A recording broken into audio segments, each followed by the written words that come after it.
Isso não é aquarela, mas calma que eu vou me explicar. Essas aquarelas escolares têm na sua composição carbonato de cálcio e goma de pêssego. O carbonato de cálcio é um mineral que é encontrado nas rochas de cálcio e em mármores, enquanto a goma de pêssego é uma resina natural, retirada do pessegueiro. Então, elas não têm exatamente a mesma composição de uma aquarela. Uma aquarela comum, ela vai ter pigmentos moídos, ela vai ter goma arábica, que é o aglutinante dela, ela vai ter umectantes, que pode ser glicerina, mel, ela vai ter água, ela vai ter plastificantes e o principal, ela vai ter materiais de muita boa qualidade. Já essas aquarelas escolares, a primeira coisa que a gente diferencia é que elas têm baixo pigmento. O que tem de mais caro nas aquarelas é o pigmento. Então, obviamente, você usar pouco pigmento faz o seu material ficar mais barato. Outra coisa é a baixa qualidade do aglutinante, que aqui eles usaram goma de pêssego. Isso vai fazer essa aquarela ter baixíssima qualidade, o que muitos pintores podem nem considerar ela como uma aquarela, já que ela não atende todas as exigências de materiais que compõem uma aquarela real. Apesar disso, eu sei que muitas vezes essa é a aquarela que a maioria das pessoas tem acesso. Então eu resolvi comprar para fazer um teste com vocês, para ver o que eu consigo fazer usando um material como esse. E nesse papel eu resolvi testar as cores usando as técnicas que eu já uso nas outras aquarelas. Fazer um swatch de cor, degradê com uma ou duas cores, fazer o teste de expansão, o lifting molhado e seco e mistura de cores. Olhando assim, a gente consegue ver que uma aquarela profissional tem a pigmentação mais forte. Isso porque ela usa pigmentos de melhor qualidade e usa também mais pigmento. Mas a diferença mesmo nós só vamos ver com o tempo. Isso porque a aquarela profissional conserva a cor no papel por muito mais tempo, enquanto a aquarela escolar vai desbotar com o tempo. Mas como a gente vai salvar essa aquarela? Primeiro de tudo, eu vou dispensar esse papel de aquarela de baixa qualidade, que vocês devem saber qual é. E vou pegar um papel que é baratinho, mas nem tanto, que é o Montval. Eu decidi que eu vou fazer esse estudo aqui de uma suculenta que tá inacabado. Eu fiz só o monocromático. Já passei pro papel certo, que é o Canson Montval, e agora eu vou fazer a minha cor, já que eu não tenho a cor Payne's Gray, que é normalmente uma cor excelente para fazer como base. O Payne's Gray, ele também substitui o preto na aquarela. Na verdade, ele é bem melhor do que o preto. Então é importante você saber fazer ele.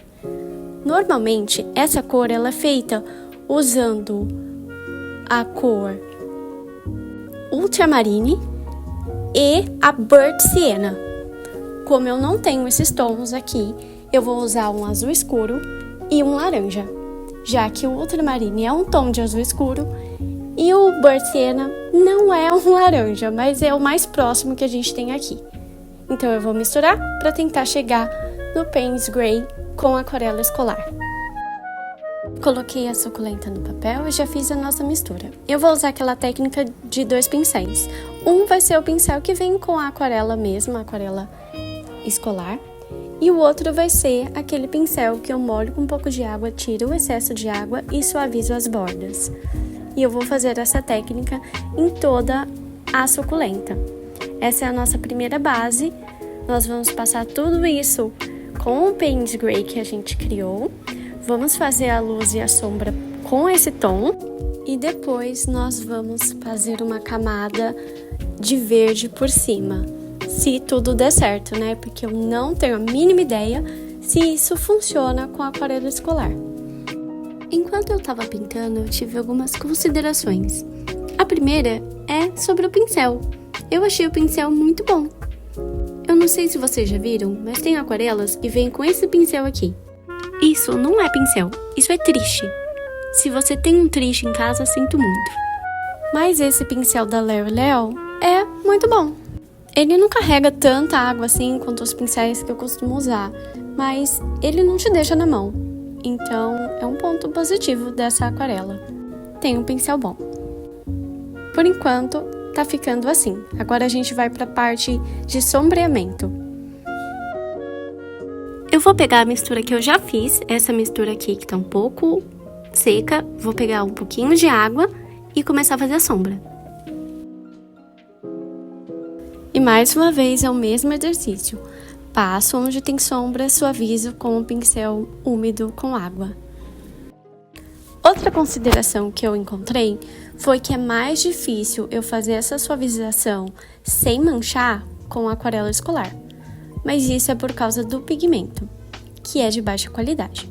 Até aí, tudo bem, porque o preço dela é barato, né? E a gente não pode exigir muito, mas dá pra gente fazer. Agora eu peguei essa mistura com maior consistência, provavelmente a consistência leite que eu já falei pra vocês, e vou fazer todas as sombras marcadas que nós temos nessa suculenta.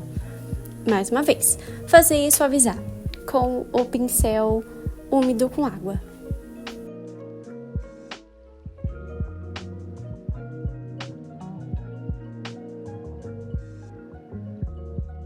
É bem difícil não manchar com essa aquarela, mas eu acho que no geral tá dando para controlar. E eu de certa forma tô meio surpreendida com ela. Eu achei que a pigmentação dela é muito boa para uma aquarela escolar e para uma aquarela com baixa pigmentação e baixa qualidade de pigmentação. Então, estou surpresa. Mas feliz também de saber que uma aquarela como essa pode ser usada por vocês para criar ilustração científica também, apesar de eu ter algumas ressalvas quanto a isso. Por enquanto o resultado tá assim, eu ainda vou fazer aquela camada de verde, mas eu preciso esperar. Esse foi o resultado. Aqui em cima vocês podem ver que eu fiz uma pintura com linha, né, com line art. E aqui dá pra ver a textura dessa aquarela.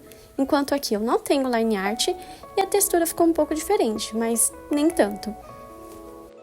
A próxima etapa é fazer a técnica da velatura, que é passar aquela camada de água por cima de toda a pintura. Acontece que eu preciso esperar secar. Como esse pigmento é de baixa qualidade, se eu passar água agora, ele vai se desprender todo do papel. Por isso eu tenho que esperar pelo menos um dia, o ideal seria 3, para passar a velatura. Então esse vídeo vai ter uma parte 2. Eu espero que vocês tenham gostado do resultado até aqui e que vocês se animem para a segunda parte, onde a gente vai fazer esse teste. Obrigada por assistirem até aqui, até o próximo vídeo.